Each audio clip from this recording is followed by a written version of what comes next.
پرانے زمانے کے افسانوں اور فلموں میں ہیرو یا ہیروئن جدائی میں ٹی بی کے مریض بن جاتے تھے، جبکہ اماں کو ملن نے ٹی بی کا شکار بنا دیا تھا۔ وہ تلخی سے ہنسا تھا۔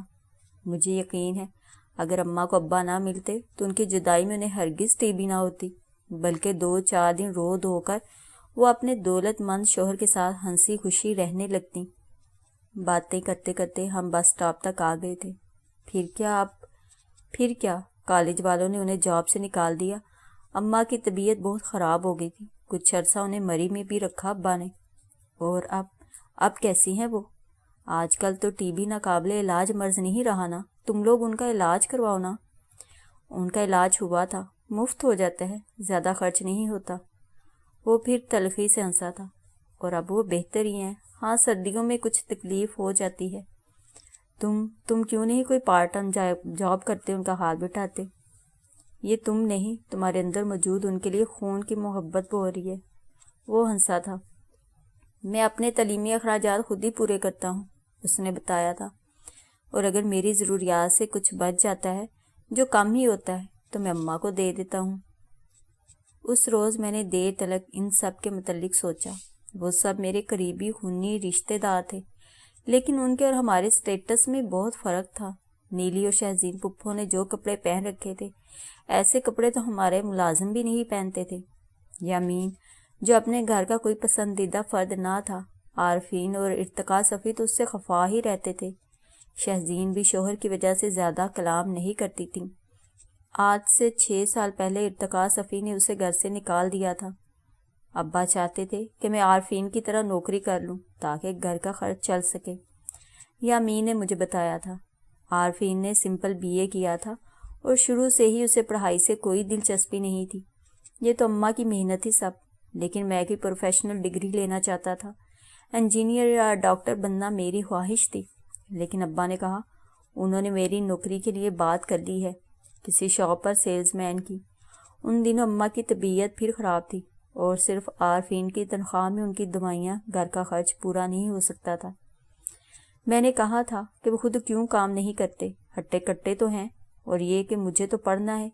اس پر انہوں نے مجھے مارا اور گھر سے نکل جانے کو کہا۔ میں 17-18 سال کا تھا اور اتنا باشعور بھی نہیں تھا۔ میں گھر سے نکل آیا اور مجھے انکل داؤد مل گئے۔ انکل داؤد کو میں نے 2-3 بار ابا کے ساتھ دیکھا تھا، وہ بھی اسی پارٹی میں تھے جس میں ابا، لیکن وہ ہوشیار آدمی ہیں، انہوں نے ہمیشہ فائدے اٹھائے۔ وہ مجھے ساتھ لے گئے۔ میں 2 سال ان کے ساتھ رہا۔ بغاوت کے جراثیم میرے اندر انہی 2 سالوں کے دوران پیدا ہوئے تھے۔ پھر عارفین مجھے آ کر لے گیا اماں کے کہنے پر۔ وہ بیمار تھیں، میں آ گیا، لیکن سر داؤد سے میرا رابطہ رہتا ہے۔ اور اماں سے کیوں ناراض رہتے ہو؟ میں نے پوچھا تھا۔ وہ مجھ سے خفا رہتی ہیں کہ میں ابا سے کیوں الجھتا ہوں۔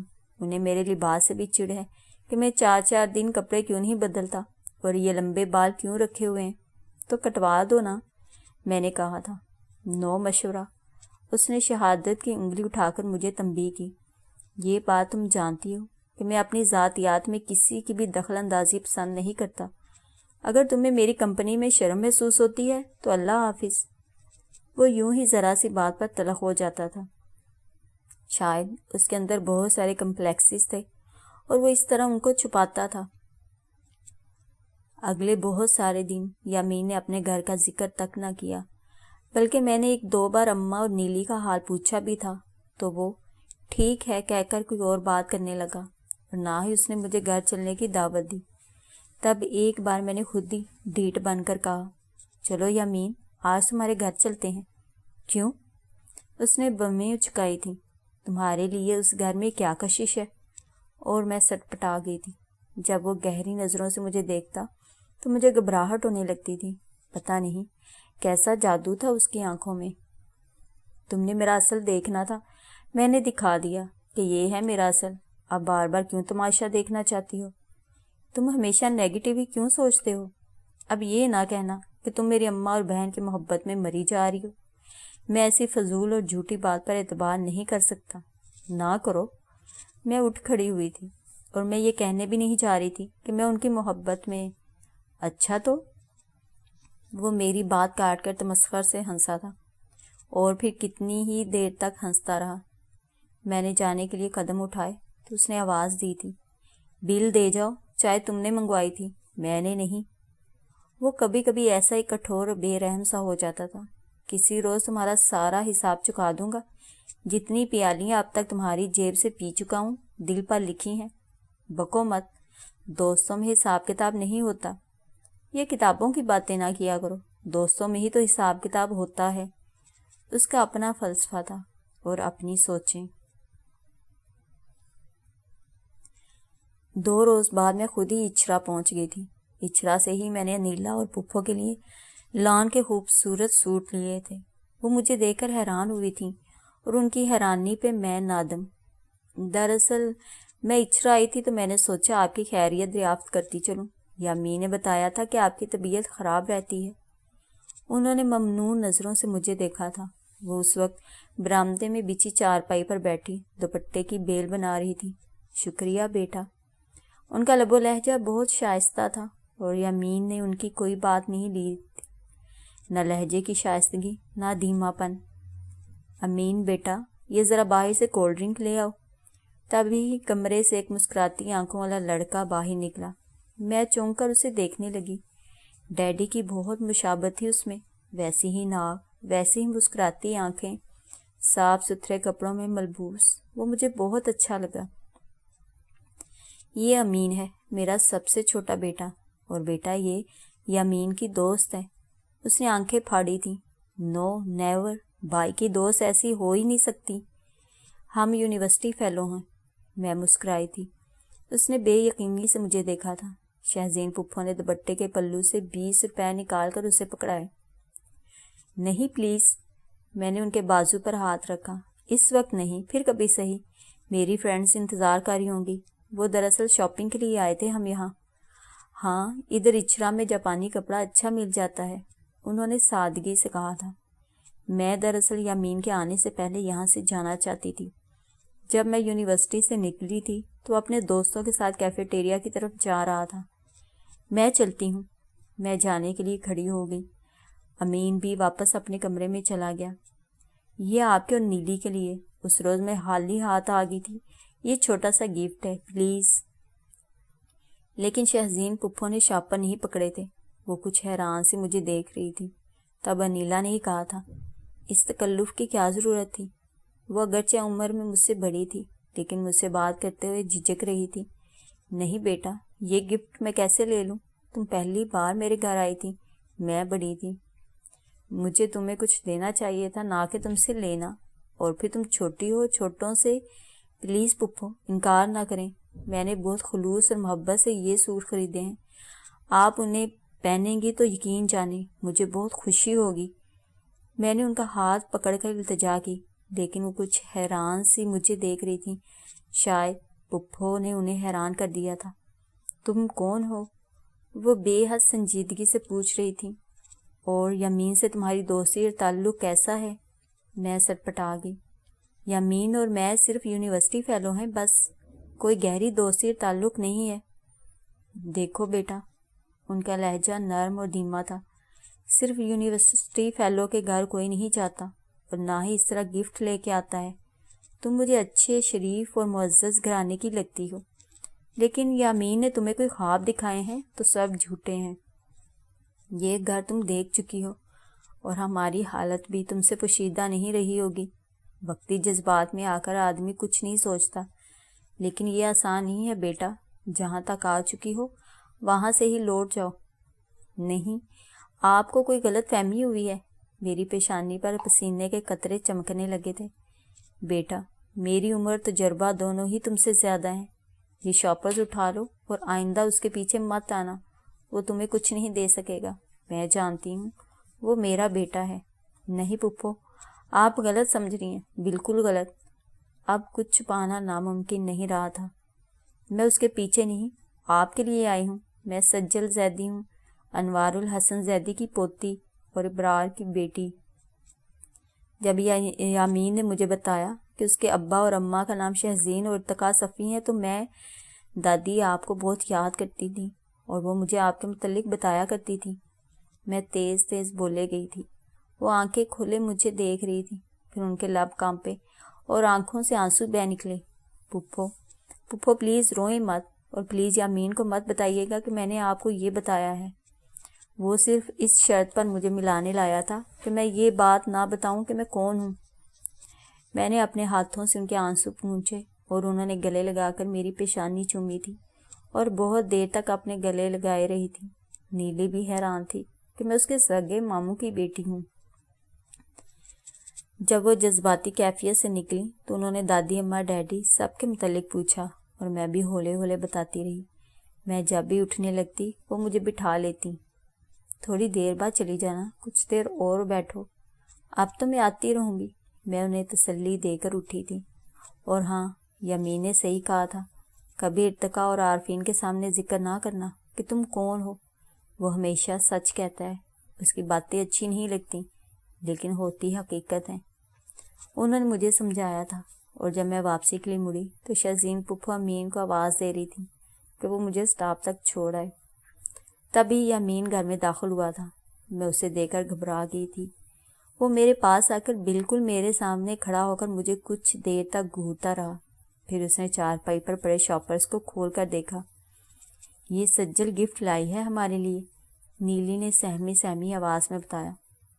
تو یوں کہو ہمدردی کا بخار چڑھا ہے۔ تمہاری یہ دیے ہوئے سوٹ کتنے عرصے تک میری ماں اور بہن پہنے گی، اور کب تک ہمدردی کرتی رہو گی تم ان سے؟ جاؤ جو ان کپڑوں کو لے جاؤ، ہم اپنی گدڑی میں مگن اور مست ہیں۔ اس کی آواز اچھی خاصی اونچی تھی۔ امین بھی آنکھیں ملتا ہوا کمرے کے دروازے پر آ کر کھڑا ہوا تھا۔ اور یہ تم گھر پر کیا کر رہے ہو؟ کالج نہیں گئے؟ میں نے کیا سمجھایا ہے تمہیں کہ بلا وجہ چھٹی؟ وہ امین کی طرف متوجہ ہو گیا تھا۔ آپ جانتی ہیں اماں، یہ میرا خواب ہے، میری امید ہے، مجھے اپنی سب حسرتیں اسی پر پورا کرنا ہے، اسے وہ بنانا ہے جو میں نہیں بن سکا۔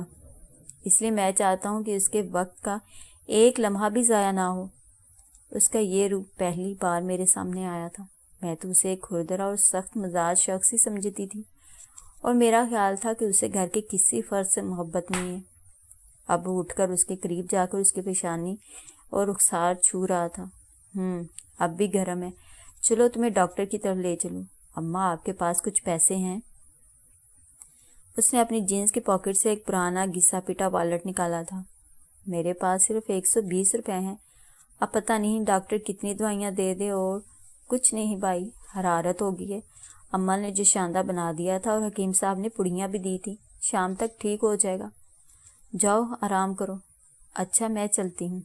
میں نے قدم اٹھایا۔ یہ اپنی مہربانیاں بھی لے جاؤ، اور آئندہ اس طرح کی ہمدردی کی ضرورت نہیں ہے۔ یامین بیٹا، وہ اتنے خلوص اور محبت سے لائی ہے اور تم مسلسل اس کی توہین کر رہے ہو۔ اماں آپ؟ اس نے حیرت سے ماں کو دیکھا، جیسے اسے ان کی بات پر یقین نہ آیا ہو۔ پھر فوراً سمجھ گیا کہ وہ سب کچھ جان چکی ہیں کہ دیکھ لیں آپ کے شوہر نامدار کو بھولا ہوا خیال پھر نہ آ جائے کہ آپ کو شرعی حصہ لینا چاہیے اپنے باپ کی جائیداد میں سے۔ ان سے کچھ بعید نہیں۔ پھپھو کا چہرہ زرد ہو گیا تھا۔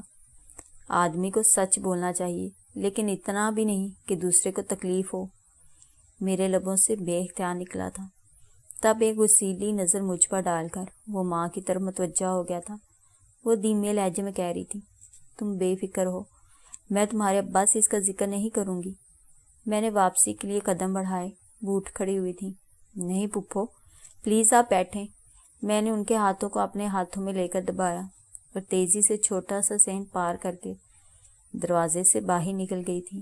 میں اپنے دھیان میں مگن اسٹار پر کھڑی بس کا انتظار کر رہی تھی جب مجھے اپنے پیچھے سے اس کی آواز آئی، ناراض ہو؟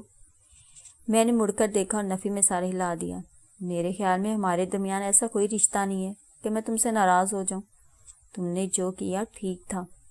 یار میں بھی کیا کروں، کبھی کبھی حد سے گزر جاتا ہوں، سوری۔ خلاف معمول وہ بہت نرمی سے کہہ رہا تھا۔ میرے اندر اتنا غصہ اور اتنی ناراضی ہے کہ کبھی کبھی میرا جی چاہتا ہے کہ میں ساری دنیا کو توڑ پھوڑ کر رکھ دوں۔ تم نہیں جانتی میرے ابا کو، وہ باہر سے جتنا نیٹ اور کلین ہے اندر سے اتنا ہی میلا ہے، لالچی وغیرہ۔ لیکن وہ زور سے ہنسا۔ کبھی کامیابی ملی نہیں اسے، اسرو سنا نہیں تھا وہ اس سے کیا کہہ رہا تھا۔ وہ تمہارے ابا ہیں یامین، ادب اور احترام سے بات کرو۔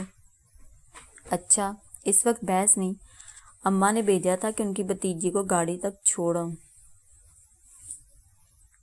اس رات بھی میں بہت دیر تک جاگتی رہی تھی، اور میں نے زرمینہ کو بھی اس راز میں شریک کر لیا تھا، کیونکہ زرمینہ کو میرا یامین سے بات چیت کرنا بالکل پسند نہیں تھا۔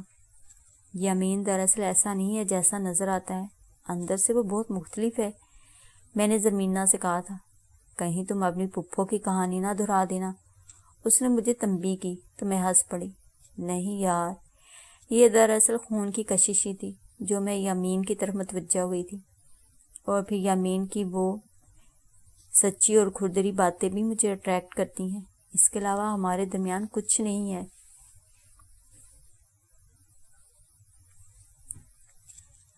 اماں آج پوری رات نہیں سوئیں۔ صبح یامین نے مجھے بتایا تھا ان کی طبیعت کچھ خراب تھی، پھر کھانسی بھی آتی رہی۔ میں چلوں تمہارے ساتھ انہیں دیکھنے؟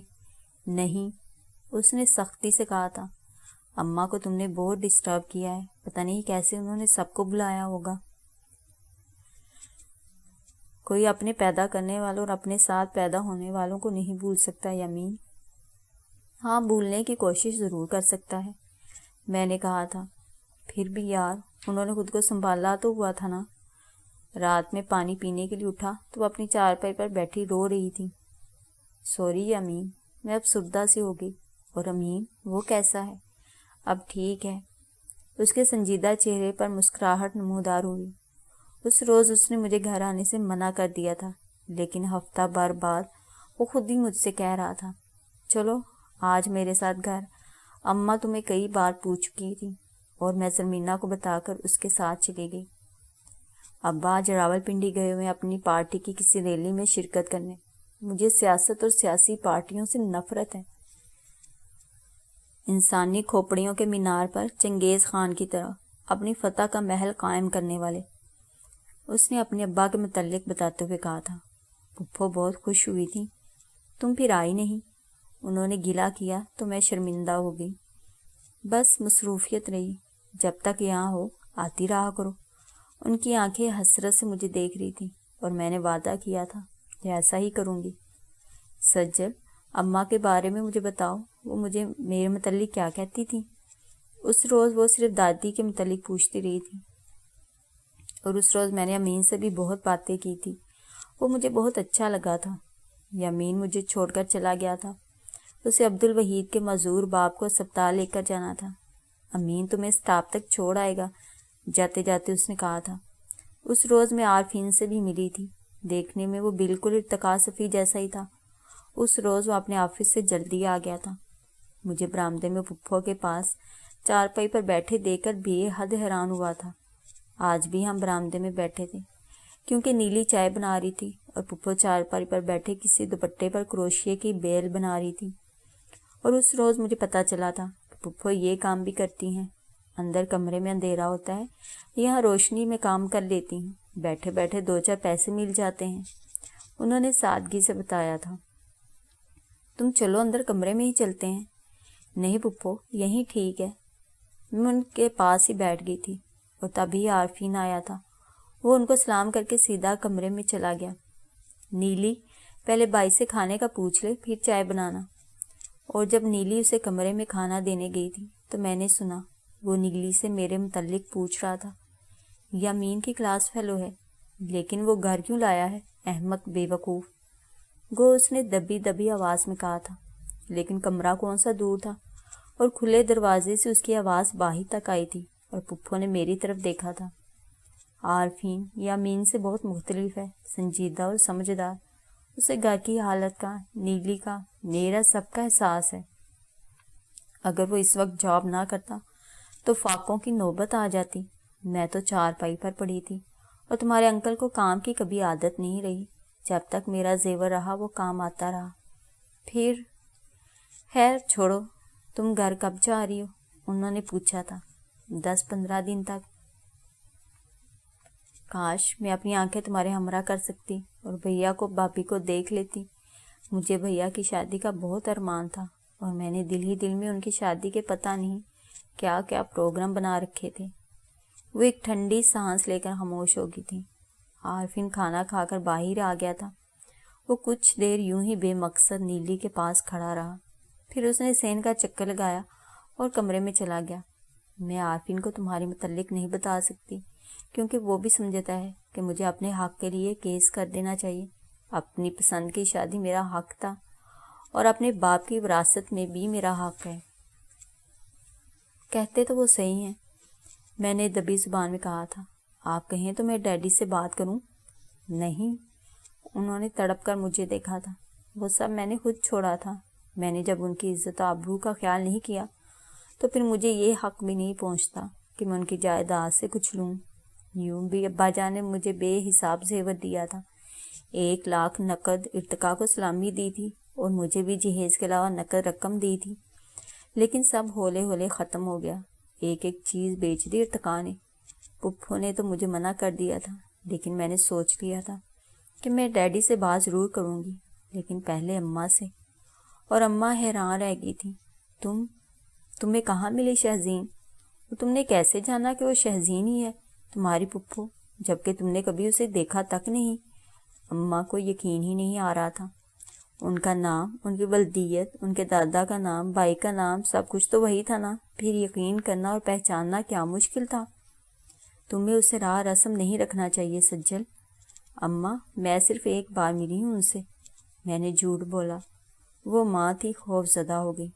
اماں، وہ بہت اچھا لڑکا ہے اور سب سے چھوٹا تو بالکل ڈیڈی جیسا ہے۔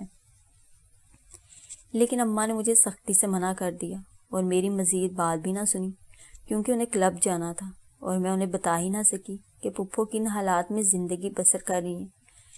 لیکن اگلی بار جب میں پریویس کا فائنل دے کر گھر آئی تو میں نے ڈیڈی کو بتایا، ڈیڈی، آپ کو پتہ ہے شہزین پپھو کو ٹی بی ہے اور ان کے مالی حالات بہت خراب ہیں۔ اور لقمہ منہ کی طرح لے جاتے ڈیڈی حیرت سے مجھے دیکھنے لگے۔ اماں نے مجھے گھورا تھا، لیکن اس لمحے میں نے اماں کی طرف دیکھا ہی نہیں اور اطمینان سے چاول اپنی پلیٹ میں ڈالتے ہوئے بتاتی رہی۔ حالانکہ میں ڈیڈی سے بہت بے تکلف نہیں تھی، لیکن کھانے کی ٹیبل پر ہمیشہ ناشتہ، لنچ اور ڈنر کرتے ہوئے ان سے بات چیت ہو جاتی تھی۔ میری بات سننے کے بعد انہوں نے وہی اماں والی بات کی تھی، تمہیں وہ کہاں مل گئی؟ اور میں نے انہیں یمین کے متعلق بتایا تھا۔ ڈیڈی، کیا ایسا نہیں ہو سکتا کہ آپ انہیں معاف کر دیں؟ اور نہیں، انہوں نے سختی سے کہا تھا، جو رشتے ٹوٹ جائیں پھر وہ نہیں جڑتے۔ یہ کوئی کلیہ تو نہیں ہے ڈیڈی، اگر کوئی جوڑنا چاہے تو جڑ بھی سکتے ہیں، اور پھر خون کے رشتے ٹوٹنے سے بھی نہیں ٹوٹتے، آپ انہیں معاف کر دیں۔ کیا اس نے تم سے ایسا کہنے کو کہا ہے؟ انہوں نے اینک کے شیشوں کے پیچھے سے مجھے گھورا تھا۔ نہیں، وہ تو آپ سے اتنی شرمندہ ہے کہ کبھی نظر نہیں ملا سکتی، آپ کا سامنا نہیں کر سکتی۔ سجل، ان کا لہجہ سخت ہو گیا تھا، میں اب تمہارے منہ سے ان کا ذکر نہ سنوں۔ جی ڈیڈی، میں ان کا ذکر نہیں کروں گی، لیکن ڈیڈی ان کے حالات بہت خراب ہیں، آپ ان کا حق تو انہیں دے دیں، شرن جو حق بنتا ہے۔ ہمارے پاس اتنا کچھ ہے، ہمارا اپنا حصہ ہی ہمارے لیے کافی ہے، تو پھر ہم ان کا حق کیوں ماریں؟ ڈیڈی نے پورے تحمل سے میری بات سنی تھی۔ اور یہ بات تمہیں شہزین نے کہی ہے؟ خدا کی قسم ڈیڈی، ایک بار بھی نہیں، نہ ہی پپھو نے، نہ یمین نے۔ یہ تو مجھے خود خیال آیا تھا کہ اس زمین جائیداد میں جو ہمارے پاس ہے ان کا بھی حق ہے۔ وہ اپنا حق لے چکی ہیں، جہیز اور زیورات کی شکل میں۔ میرے لبوں سے بے اختیار نکلا تھا، نہیں، زمین اور جائیداد میں بھی۔ ان کی شادی کے 3 سال بعد ہی خود ابا جان شرن جو ان کا حق بنتا تھا اس کا تخمینہ لگا کر نقد رقم ارتقا کو دے دی تھی، جو تقریباً 15 لاکھ روپے بنی تھی، اور تب 15 لاکھ روپے کی بھی کوئی اہمیت تھی۔ ارتقا آیا تھا لینے ابا جان کے پاس۔ 15 لاکھ؟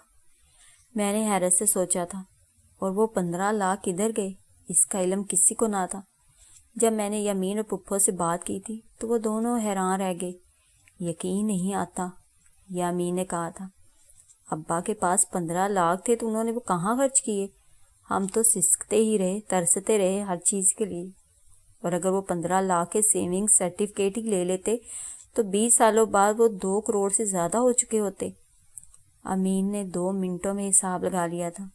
نیلی آپا کی شادی دھوم دھام سے ہوتی، ہم سب۔ اور یمین نے اسے ٹوک دیا تھا، نیلی کی شادی اب بھی دھوم دھام سے ہوگی انشاءاللہ۔